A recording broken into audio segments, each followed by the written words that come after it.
Hello everyone, UP scholarship से related कुछ update है जो आप लोगों के लिए जानना बहुत जरूरी है। सबसे पहला तो करेक्शन डेट को लेकर अपडेट आ रही है जिसके बारे में हम बात करेंगे। मेरे पीछे देख सकते हो प्रेस विज्ञप्ति जारी की गई है। सेकंड जो है आप लोगों का यूपी स्कॉलरशिप में आप लोगों का जो है साइट काम नहीं कर रहा है। ओबीसी कैटेगरी का डेट आगे बढ़ा दिया गया फॉर्म फिलअप का, लेकिन जनरल कैटेगरी का अभी तक फॉर्म आगे नहीं बढ़ा है, फॉर्म भरने का डेट आगे नहीं बढ़ाया गया है। इसको लेकर के लगातार क्वेश्चन कर रहे हो। डेट आगे बढ़ाया तो गया है ओबीसी कैटेगरी का, एससी एसटी कैटेगरी का 31 मार्च तक है, लेकिन साइट काम नहीं कर रहा है। बच्चों को जो है वी आर सॉरी या फिर कमिंग सून ऐसे लिख करके आ रहा है, तो इसका क्या मतलब है उस पर भी बात करेंगे। इसके अलावा जो है कुछ स्टेटस आप लोगों ने हमें सेंड किया है, उस स्टेटस के आधार पर जो है आप लोग का पैसा कब तक आ सकता है इस पर भी बात की जाएगी। सो फ्रेंड्स, चैनल पर पहली बार विजिट कर रहे हो तो चैनल को सब्सक्राइब कर लेना, बेल आइकन को हिट कर देना। यहाँ पर आप लोग को यूपी स्कॉलरशिप से रिलेटेड हर इंफॉर्मेशन दी जाती है जो आपके लिए जरूरी है। देखिए, सबसे पहले तो ये एक प्रेस विज्ञप्ति जारी की गई है करेक्शन डेट को लेकर के। जो भी बच्चे हमारे करेक्शन डेट का वेट कर रहे हैं, कुछ मिस्टेक आपसे हुआ है तो उनको मैं बता दूं। देख लो, सबसे पहला तो आप लोग जो मिस्टेक कर रहे हो ना, देखो यहाँ पे भी लिखा हुआ है अध्ययनरत अनुसूचित जाति जनजाति सामान्य वर्ग के छात्र छात्राओं द्वारा अपने पिता के स्थान पर स्वयं के नाम से निर्गत आय प्रमाण पत्र का प्रयोग।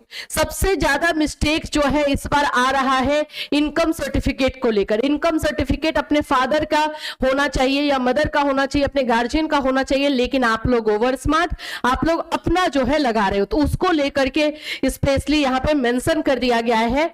छात्रवृत्ति के नवीन फ्रेश ऑनलाइन आवेदन में किया गया है ऐसे आवेदन पत्र जिनमें छात्रों ने अपने नाम से आय प्रमाण पत्र को प्रयोग किया है, उन आवेदन पत्रों को निरस्त किया जाना है। लो, सुन लो, रिजेक्ट हो जाएगा अगर आपने जो है इनकम सर्टिफिकेट अपना लगा दिया है तो अब उसके लिए आपके पास टाइम क्या है, तो करेक्शन डेट है। करेक्शन डेट जब आएगा तो अब उसमें आप लोग जो है चेंज कर लोगे। मेरे पास एक और क्वेश्चन आता है कि मैम हम रिन्यूअल वाले स्टूडेंट है तो हम कैसे करेंगे। रिन्यूअल वाले स्टूडेंट, आप करेक्शन पोर्टल ओपन होता है तो जाके चेक करना, अगर आपसे हो रहा है तो ओके है, नहीं हो रहा है तो कोई दिक्कत नहीं है। आप अपने कॉलेज में जाओगे और कॉलेज में जो है आप अपने फादर का इनकम सर्टिफिकेट जमा करोगे। रिन्यूअल वाले में ज्यादातर कॉलेज वाले जो है ये सब करके देते हैं, तो वहां पे आप अपने फादर का या मदर का या गार्जियन का इनकम सर्टिफिकेट जमा करोगे और वो जो है आगे बढ़ाएंगे। जो मैरिड वुमेन है वो अपने हस्बैंड का इनकम सर्टिफिकेट लगाएंगी, ये बात याद रख लेना। इनकम सर्टिफिकेट का मतलब होता है अर्निंग, कौन अर्न कर रहा है, कितना जो है आप लोग के घर में पैसा आ रहा है। तो ये अर्निंग जो मेंबर होता है, चाहे आपके हस्बैंड हो जाए चाहे आपके फादर हो जाए, तो जो अनमैरिड वुमेन है वो अपने फादर का लगाएंगी और जो बोल सकते हो कि मैरिड वुमेन है वो अपने हस्बैंड का लगाएंगी। इन शॉर्ट ये बोल सकते हैं कि जो आपके गार्जियन है उनका आपको जो है लगाना होता है, सिंपल। अगर फादर नहीं है, मदर आपकी जो है गार्जियन है आपकी और वो अर्निंग वुमेन है तो उनका भी आप लगाओगे। तो ऐसे करके जो है इनकम सर्टिफिकेट को लेकर के चीजें हैं। ऐसे छात्रों को समय सारणी में छात्रों के स्तर से संशोधन की अवधि में माता पिता, अभिभावक अथवा पति जैसा लागू हो के नाम से निर्गत आय प्रमाण पत्र के संशोधन का अवसर प्रदान किया जाएगा। अब आपको जो है ये अपॉर्चुनिटी दी जा रही है आप लोगों में ये संशोधन किए जाने के लिए। उक्त के संबंध में जनपद में संचालित समस्त विद्यालय और शिक्षण संस्थानों को सूचित किया जाता है। पूर्व दसमोत्तर यानी कि जो 9-10 के बच्चे हैं उनके लिए भी है, और बीएड, आप लोग का डीएलएड हो गए या फिर आप लोगों का जो है ग्रेजुएशन है, मास्टर है, 11th-12th है, सभी के लिए दिया जा रहा है। योजना अनुसूचित जाति जनजाति और सामान्य वर्ग के अंतर्गत अपने स्तर से विद्यालय शिक्षण संस्थानों में अध्ययनरत छात्र छात्राओं को उपरोक्त विषय के संबंध में अवगत करा दे। तो आप लोगों को जो है इंफॉर्मेशन देने के लिए कहा जा रहा है। अब देखो डेट में चेंजेस क्या है, चेंजेस नहीं है, ये तो वही डेट है वैसे देखा जाए तो। देख लो यहाँ पर पूर्व दसम यानी कि 9-10 बच्चों के लिए जो करेक्शन डेट आया हुआ है ये 29 जनवरी से आप लोग का 29 जनवरी से जो है 3 फरवरी तक है। ये 9-10 के बच्चों के लिए करेक्शन डेट नोट डाउन कर लो अपने अनुसार, बार बार क्वेश्चन नहीं करोगे, ठीक है। अन्य दसमोत्तर यानी कि आप लोग का 11th-12th और graduation, BEd, DElEd, B pharma, जो भी आप लोगों का है, उन लोगों का जो है करेक्शन डेट 5 फरवरी से 10 फरवरी है। ये मैंने आपको पहले भी बताया हुआ है। ये करेक्शन डेट जो है 5 फरवरी से 10 फरवरी रहेगा। BEd, DElEd, B pharma, graduation, master, ये जो भी बच्चे हैं 11 12 के बच्चों के लिए ये डेट है, और 9 10 वालों के लिए ये डेट है। फिर उसके बाद हार्ड कॉपी आप लोग को जमा करना पड़ेगा। आप जैसे करेक्शन जाके करोगे तो उसके बाद उसका हार्ड कॉपी फिर से प्रिंट आउट निकालोगे और ले जाके अपने कॉलेज में जमा करोगे, राइट। तो कॉलेज में जमा करने का जो 9 10 के लिए डेट है वो 5 फरवरी है, और जो 11 12 और ग्रेजुएशन, बीएड, डीएलएड वालों के लिए 13 फरवरी है। 13 फरवरी का, पहले 12 फरवरी था, अब इसको 13 फरवरी किया गया है। ये मैं पहले बता दूं, ये पहले 12 फरवरी था, अभी ये 13 फरवरी कर दिया गया है। फिर उसके बाद छात्र छात्रा द्वारा ऑनलाइन आवेदन पत्र की हार्ड कॉपी छात्र छात्रा के समस्त विवरण का शिक्षण संस्थान यानी कॉलेजों के द्वारा फॉरवर्ड करने का जो टाइमिंग है 7 फरवरी का है, और 9 10 के लिए, और 11 12 और अन्य मतलब कि आप लोग का बीएड, डीएलएड, ग्रेजुएशन, मास्टर के लिए जो है 13 फरवरी दिया ही गया है। ये भी आप लोग का 13 फरवरी ही इन लोग का दिया गया है। तो ये सब काम आप लोग करेक्शन वाला डेट नोट डाउन कर लो भाई, क्योंकि करेक्शन से रिलेटेड मिस्टेक बहुत करते हो और उसके बाद बोलोगे मैम पता नहीं चला कब डेट आया था और फिर अब हम क्या करें, तो फिर कुछ नहीं हो पाएगा, ये बात समझ लेना। चलिए नेक्स्ट पॉइंट पर आते हैं। ये सारे स्टेटस आप लोगों ने हमें सेंड किया है, और इस तरह के स्टेटस जिन जिन के बच्चों के आ रहे हैं, जैसे यहां देखोगे तो ये रिजेक्टेड लिखा हुआ है, फिर यहां पर आप लोग देखोगे तो बेनिफिशियरी का आप लोग को अमाउंट लिख देता है, और ये सारी चीजें लिखती हैं। तो इसमें क्या है, यहां पर अगर मैं आप लोग को दिखा दूं तो यहां पे लिखा हुआ है रिसीव्ड बाय इंस्टीट्यूट, शिक्षण संस्थापन आवेदन पत्र की स्थिति। देखो ये सारे जो है ना एक प्रोसेस है, सभी प्रोसेस, ये रिजेक्टेड से आपको डरना नहीं है। इसके बाद एक और प्रोसेस होता है, उसमें आपका वहां पे वैलिडेटेड लिख देता है, वैलिडेटेड, ठीक है, या फिर आपका जो है वो उसको आगे बढ़ा देता है।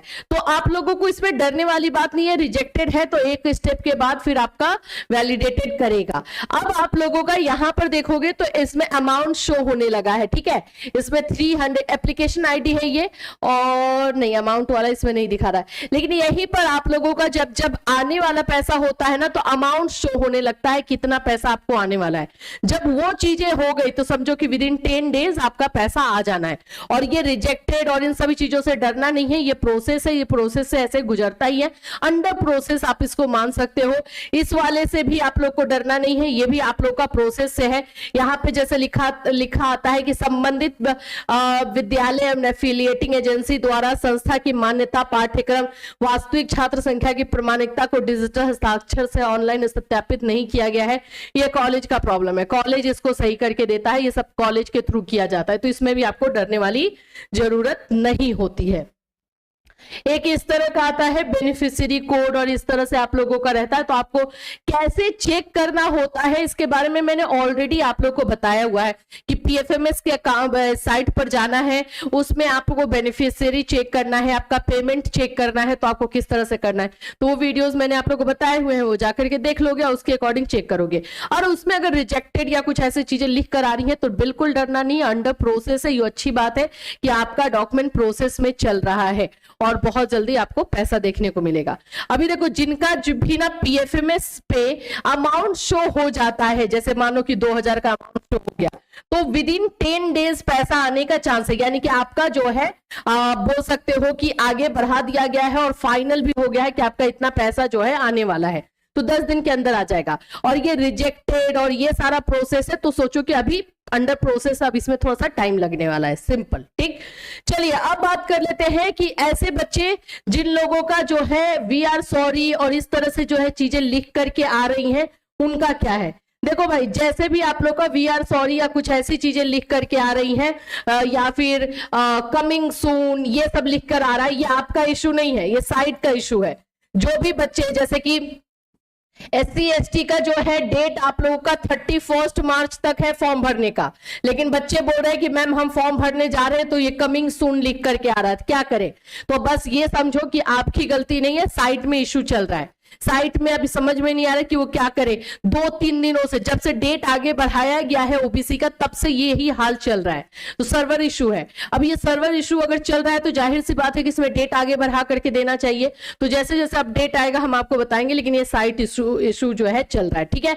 ये SC ST के लिए ओबीसी कैटेगरी का जो है डेट 30 जनवरी कर दिया गया है आगे फॉर्म भरने का, उनका भी जो है यही इशू चल रहा है। तो इस तरह से आप लोग को देखना है। अच्छा, ओबीसी वाले बच्चों का ना करेक्शन डेट अलग है। एक और चीज मैं आपको बता दूं, अभी मुझे ओबीसी कैटेगरी से बच्चे का याद आ गया।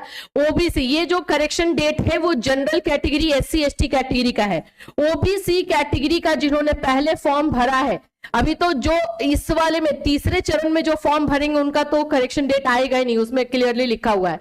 जिन्होंने पहले फॉर्म भरा है उनका जो है 27 जनवरी तक करेक्शन डेट है। लेकिन पोर्टल ओपन करके देखो ओपन हो रहा है कि नहीं। आप लोग का करेक्शन डेट जो है 27 जनवरी तक रहेगा। कल से 23 जनवरी से 27 जनवरी तक का ये डेट रहेगा। तो ओबीसी कैटेगरी का करेक्शन डेट 27 जनवरी तक है। जिन्होंने पहले फॉर्म भरा हुआ है, यानी कि आप लोगों का जो है 16 जनवरी था ना लास्ट डेट, नहीं 15 जनवरी था। 15 जनवरी के पहले जिन्होंने फॉर्म भरा है उन लोगों के लिए करेक्शन डेट दिया गया है। और 15 जनवरी के बाद जिनका डेट आगे बढ़ाया गया उन लोगों के लिए करेक्शन डेट नहीं रहेगा, ये बात बता दी गई है। तो ये सारी चीजें आप लोगों के लिए। अब एक क्वेश्चन पर आते हैं, जनरल कैटेगरी के बच्चे बोल रहे हैं कि हमारे लिए जो है डेट आगे होगा कि नहीं। देखो इस पर 2-3 चीजें मैं आपको जनरल कैटेगरी और माइनॉरिटी वाले बच्चों के लिए बता दूं। डेट आगे बढ़ना चाहिए, लेकिन ऐसा कोई भी नोटिफिकेशन कुछ चीजें नहीं आई है। ऐसा 1-2 बार हुआ है कि ओबीसी SC ST कैटेगरी का डेट आगे बढ़ा हो या उनका पैसा आ गया हो, जैसे पिछले साल का ही था। जनरल कैटेगरी के लिए कोई नोटिफिकेशन नहीं दिया गया था, तो मे भी चांसेस है कि इस बार आप लोगों के साथ भी ये किया जाए। देखो मैं ये नहीं बोलूंगी कि आपको दिलासा दूं कि नहीं बढ़ ही जाएगा, ऐसा नहीं हुआ है, क्योंकि हमने 4-5 साल में बहुत सारे रूल्स रेगुलेशन अलग अलग देखे हुए हैं। इसलिए मैं बोल रही हूं कि हो सकता है, ये माइट बी चांसेस है कि आप लोग का डेट आगे ना बढ़े। लेकिन अगर बढ़ता है तो बिल्कुल हम आपको अपडेट देंगे। अभी इस पर कोई भी क्लियर जो है चीजें नहीं बता पाएगा, क्योंकि ओबीसी कैटेगरी का 30 जनवरी तक डेट है, लेकिन साइट ही नहीं काम कर रहा है, तो बच्चे फॉर्म कहां से भर पाएंगे।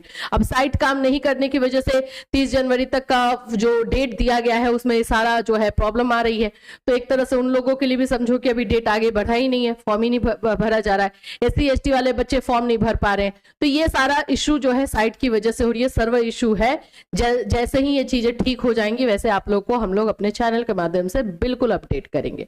तो हमारे साथ जुड़े रहिएगा। फिर मिलूंगी। Till that take care everyone.